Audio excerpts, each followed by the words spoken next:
kaamoy niya yung magiging future boyfriend. Sarap niya? Masarap.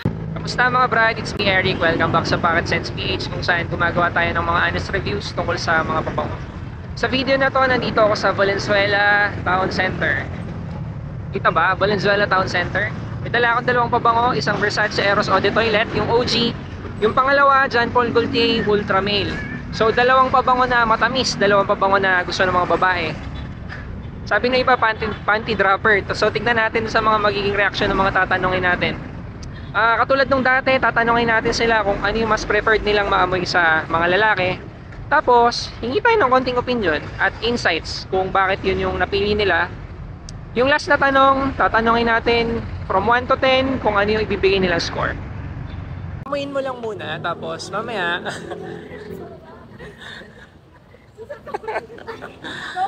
So, amuin mo lang, tapos mamaya pipili ka kung ano yung mas gusto mong maamoy sa lalaki.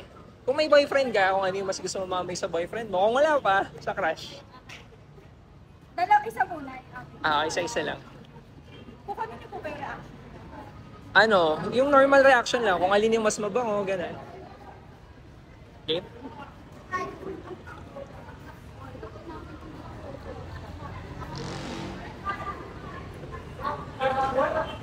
Number 1. Pwede matanong kung bakit? Mas hindi po siya, ayaw kasi sa lalaki yung matapang. Okay. So, mas matapang yung number 2 for you. Okay. Kung i-scorean mo siya from 1 to 10, 10 yung pinakamataas, ano yung bibigay mo score? 10, okay. Sige, yung number 1 is Versace Eros, yung number 2, Ultra Male. Familiar? Yun lang, maraming salamat So yun, papaamoy ko lang sa inyo, tapos tandaan nyo lang kung anong number yung mas preferred nyong maamoy sa lalaki. Mauwi ko ba yan? Ano number to kaya? Ano yun? 1 saka 2. Walang magsasabi walang Huwag nyo muna sasabihin, sabay-sabay tayo mamaya. Wait Amin na. Wait na.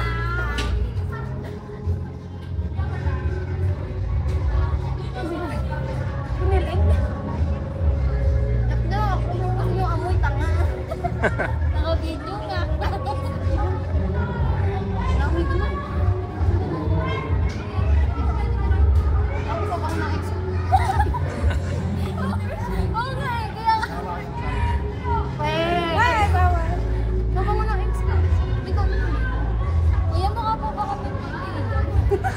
Ano? Hindi, okay lang. Ganito nga yung maganda yung normal reaction lang. May napili na kayo kung ano yung mas preferred yung maamoy sa lalaki? 1, 2. Pwede matanong bakit yun yung napili nyo? Ako po kasi lagi ko po kasi kasama sa loob ng bahay sa puro lalaki. Okay. So, ito po yung pabango nila. Okay. Sa akin, pag kasi, taas ng tingin ko sa kanya pag ganyan yung amoy. Mataas yung tingin kapag ganyan yung amoy. Alam mo yun, expensive. Amoy expensive. Okay. Ang bango. Ikaw? Yung sa akin, parang nakakakapit na. Nakakakit. Ang bango niya kuya. Ikaw, lalaki ka.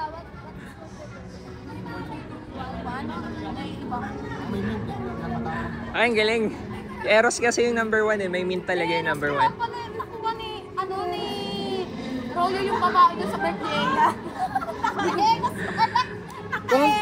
Kung bibigyan nyo naman ng score from 1 to 10, 10 yung pinakamataas. Ano yung bibigyan yung score dun sa number 2? Siyempre, 9.5. Okay. 9.9 ako dito yan. Lagi kong naaamoy yan, di nakakasawa. Ako 9.3. Pwede nyo ba i-describe yung amoy? Kung ano yung... Sarap niya? Masarap. Yung number 2, pag may amoy sa karabulaw sa Okay. Na-curious lang ako, masarap ibig sabihin amoy pagkain? Ganun? Hindi. Parang sarap niya. Amoy kasi basta, ganun siya. Okay. Yung number 1, Versace Eros. Yung number 2, Ultra Male. Lalaki talaga siya. Wala na akong masabi. Uy, bigay mo yan. Ay, babalik ko. Bakala ko. Sige, maraming salamat sa inyo.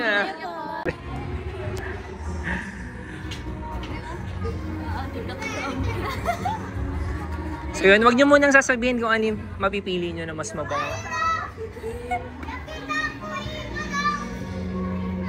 Ready na kayo? Amoyin po ba namin isa-isa? Sana, oo. Tapos, may number ako sinulat. Tandaan nyo lang kung ano yung mas preferred nyo na amoy para sa lalaki.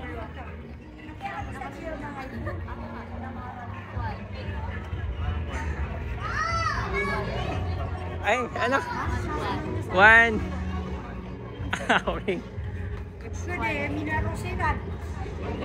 1 din. Pwede matanong kung bakit? For me po kasi sobrang, sa akin po, sobrang attractive po sa isang lalaki na maamoy mo yung gantong scent sa kanila. Which is, ganito po kasi yung pagbango ni Aaron. Kaya pag naamoy ko po talaga mapapasabi ka na, hala, ang bango mo naman ng perfume mo. Ganun. Marami po kasi ako kakilala na nagkakaroon Ganyan yung amoy. ng perfume na ganito yung scent. Kaya for me po, attractive po sa lalaki pag ganito po yung scent. Okay, thank you. Sila ate. Oo. Kokopyahin lang din. Mabango. Kung i-rate nyo na lang from 1 to 10, 10 yung pinakamataas, ano ibibigay mong score? 1,000 Ang taas ah. 1 million. Recording na ako ah. So, wag nyo muna sasabihin kung ano yung mapipili nyo. May nakasulat na number sa likod. Tandaan nyo lang kung ano yung mas gusto nyong amoy. Ay, kote natin.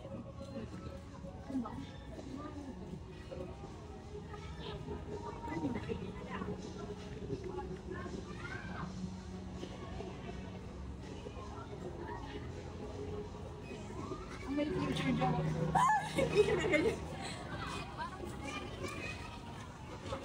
Kasi nga yan. Okay na.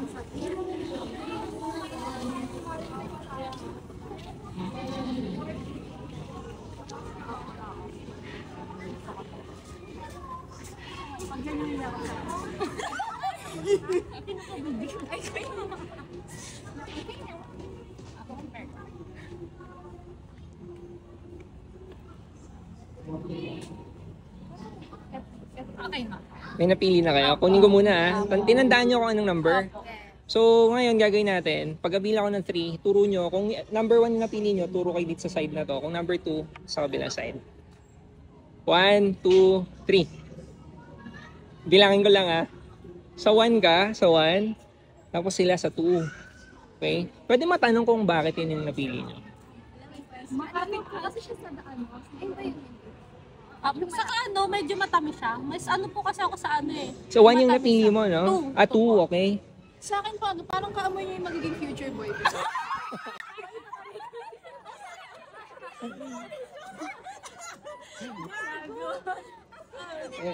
Pag napanood to ng mga may crush sa'yo.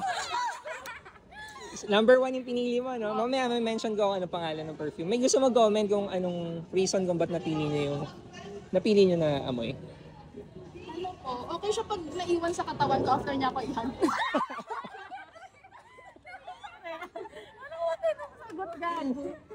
Pero mas prefer ko po yung scent. Okay. Wala. Diyan, same. Siguro ano din? Well, boyfriend ko. Ano yung boyfriend ko kasi more on ano, matapang na person. Matapang. Si ma'am yung sa matamis, no? Okay. Kung i-rate nyo yung napili nyo na scent, 1 to 10, 10 yung pinakamataas. Ano yung bibigay nyo score? 10. Dito po, 10 din. 10 din. Kung pabango siya ng boyfriend ko, 10. May disclaimer. So yung number 1 is Versace Eros. Oh my God. Oh my God. Number 2, Ultra Male. Pareho silang matamis pero mas matamis nga yung number 2. Familiar? Hindi. Yun, thank you sa sa part. Paamoy ulit. Sure.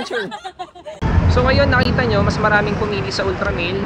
Hindi ko yun din-expect kasi fanboy ako ng Eros. Lalo yung OG yung ginamit natin ngayon, yung Eau de Toilette. So in-expect ko na mas maraming pipili ng Eros sa ganitong age bracket, mga estudyante. Pero katulad nga nung lumabas sa video, mas maraming pumili sa Ultramale. Parang gusto kong ulitin to sa ibang lugar or sa ibang age bracket. Gusto kong matesting kasi okay, sobrang interesting for me yung Ultramale tsaka Eros. Hindi lang talaga siya okay pang mainit, diba? Tsaka pang umaga. So bagay siya sa ganitong setting, sa ganitong gabi. Or yung mas malamig na setting. May sisingit akong video after neto. Very interesting panoorin nyo kasi tinanong nung isang group kung ano yung gamit kong perfume. So mas gusto nila yung gamit kong perfume kesa dun sa Ultra Male, kesa dun sa Eros. So panoorin nyo. Maraming salamat. Nagsisisi na kami. Bakit? Bakit? Gusto lang po namin itanong yung scent nyo po. Ay, Eto? Yung scent na gamit nyo po. Teka, nakalimutan ko.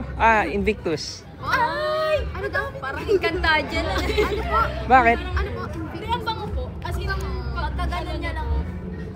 Buti ni-record ko. Nakuha ko yung reaction mo. Ay! Hanggang ngayon? Hanggang ngayon? Alin? Naka-record po yun. Kakapindot ko lang. So, mas type niyo yung gamit kong pabango kaysa dito. kayo ba?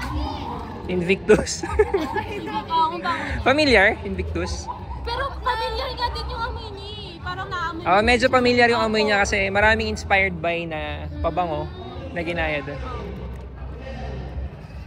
Tinatanong ko kasi yung mga ina-approach ko, kung papipiliin kayo, ano yung mas magiging crush nyo? Gwapo o mabango? Po? Ano po? Ano daw? Gapang mabango. Gapang mabango. Gapang mabango. Ano po, siguro, minsan po kasi, nakakadagdag ng plus points yung, yung scent nila. Kumbaga kahit hindi po sila conventionally attractive. Saan galing yun? Ano po, nagiging attractive tsaka nakaka-pogi po yung mabango. Sa mabango? Same. Yes. 100 sa recitation. Yes.